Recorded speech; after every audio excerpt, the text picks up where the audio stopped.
मान लीजिए आपको एक नई गाड़ी खरीदनी है। आपके पास दो ऑप्शन है, एकदम नया ब्रांड न्यू मॉडल या फिर एक सेकंड हैंड कार जो थोड़ा पुराना है लेकिन अच्छी कंडीशन में है। अब सवाल यह उठता है कि कौन सा ऑप्शन बेहतर रहेगा। ठीक इसी तरह शेयर मार्केट में भी दो बड़े इन्वेस्टमेंट ऑप्शंस होते हैं, आईपीओ और सेकेंडरी मार्केट। लेकिन आईपीओ यानी इनिशियल पब्लिक ऑफरिंग में पैसा लगाना बेहतर है या पहले से चल रहे स्टॉक्स को सेकेंडरी मार्केट से खरीदना ज्यादा फायदेमंद है। चलिए इस वीडियो में पूरी जानकारी लेते हैं। सबसे पहले समझते हैं कि आईपीओ और सेकेंडरी मार्केट का मतलब क्या होता है। जब कोई कंपनी पहली बार अपने शेयर पब्लिक को बेचती है तो उसे आईपीओ कहा जाता है। यानी कि मान लीजिए कोई कंपनी है, उसके शेयर अभी स्टॉक मार्केट में लिस्टेड नहीं है और वो पहली बार स्टॉक मार्केट में आ रही है तो उसको हम इनिशियल पब्लिक ऑफरिंग या आईपीओ कहते हैं। अब आईपीओ क्यों लाया जाता है? आईपीओ के जरिए कंपनी निवेशकों से पैसा जुटाकर अपने बिजनेस को बढ़ाती है। अलग अलग ऑपरेशन में खर्च किए जाते हैं वो पैसे, तो इसलिए कंपनी आईपीओ लाती है, पब्लिक को शेयर बेच के और उस पैसे को इकट्ठा करती है। इन्वेस्टर्स आईपीओ में पैसे लगाकर उम्मीद करते हैं कि लिस्टिंग के बाद शेयर की कीमत बढ़ेगी और उन्हें अच्छा रिटर्न मिलेगा।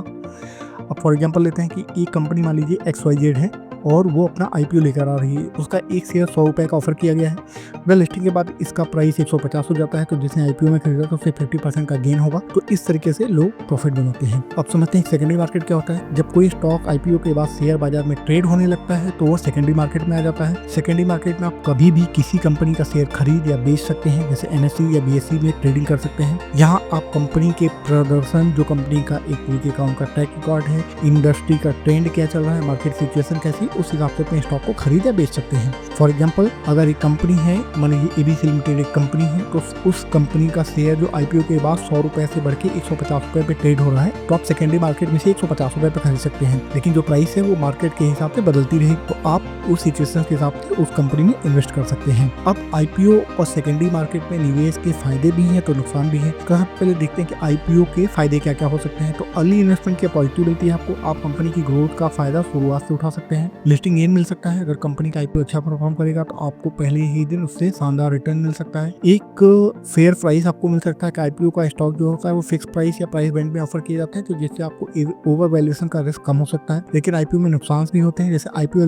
एलोकेशन की कोई गारंटी नहीं होती, सभी लोगों को आईपीओ अलॉट नहीं होता, वो एक बड़ा प्रॉब्लम है। आईपीओ पे हाइप का बहुत ज्यादा असर पड़ता है। कई बार बहुत ज्यादा डिमांड होने के कारण शेयर महंगे मिलते हैं और लिस्टिंग के बाद वो गिर जाते हैं। कंपनी की परफॉर्मेंस कुछ निश्चित नहीं होती है। आईपीओ के बाद कंपनी कैसा परफॉर्म करेगी ये निश्चित नहीं होता, तो आपको लॉस भी लग सकता है। लेकिन सेकेंडरी मार्केट जो है, सेकेंडरी मार्केट में क्या फायदा हो सकता है कि लिक्विडिटी। जब सेकेंडरी मार्केट में आप ट्रेड करते हो, किसी भी दिन आप शेयर ले सकते हो, बेच सकते हो, किसी भी प्राइस पे ले सकते हो या बेच सकते हो, वो आपको लिक्विडिटी बहुत अच्छी होती है। उसके बाद कंपनी का जो हिस्टोरिकल डेटा है वो अवेलेबल होता है, तो आप कंपनी की सारे डेटा ट्रैक कर सकते हो, उनकी बैलेंस शीट पढ़ सकते हो, उनके टेक्निकल एनालिसिस कर सकते हो, सारी चीजें अवेलेबल होती है। उसके बाद वैल्यूएशन की क्लैरिटी होती है। सेकेंडरी मार्केट में जो भी स्टॉक होते हैं उनकी वैल्यू समझने का मौका मिलता है आपको, तो आप वो सारी चीजें एनालाइज कर सकते हो। सेकेंडरी मार्केट का नुकसान भी है कि मार्केट में वोलेटिलिटी बहुत होती है, तो दाम जो है शेयर का प्राइस है वो बहुत ज्यादा फ्लक्चुएट करता है, तो उससे आपको प्रॉफिट लॉस दोनों हो सकते हैं। इमोशनल इन्वेस्टिंग का एक इशू होता है। कई लोग फेयर एंड ग्रीड के चक्कर में गलत डिसीजन ले लेते हैं और कभी कभी उस शेयर में फंस जाते हैं, तो वो एक बड़ा प्रॉब्लम है। हाई वैल्यूएशन का रिस्क होता है। कई बार अच्छे स्टॉक बहुत महंगे होते हैं पहले से ही, तो उसमें अगर आप इन्वेस्ट करते हैं तो उसमें आपको रिटर्न बहुत मुश्किल से मिलता है। बहुत बार देखा गया है कि आप कोई शेयर ले लेते हो, 2 साल 3 साल ऐसे पड़े रहते हैं, आपको रिटर्न भी नहीं देते। तो अब यहाँ पे एक बड़ा क्वेश्चन आ रहा है कि आईपीओ और सेकेंडरी मार्केट में कौन सा बेहतर है। तो अगर आपको नई कंपनियों में जल्दी इन्वेस्ट करने का मौका चाहिए और रिस्क लेने को तैयार है तो आईपीओ एक अच्छा ऑप्शन हो सकता है। अगर आप मार्केट में पहले से स्थापित कंपनियों को एनालाइज करके समझदारी से इन्वेस्ट करना चाहते हो तो सेकेंडरी मार्केट बेहतर हो सकता है। यहाँ पे क्वेश्चन उठता है कि सही तरीका क्या है। आईपीओ और सेकेंडरी मार्केट दोनों के फायदे हैं, लेकिन डिसीजन लेने से पहले कंपनी की ग्रोथ, सेक्टर ट्रेंड और वैल्यूएशन को अच्छे से समझें। तो दोस्तों,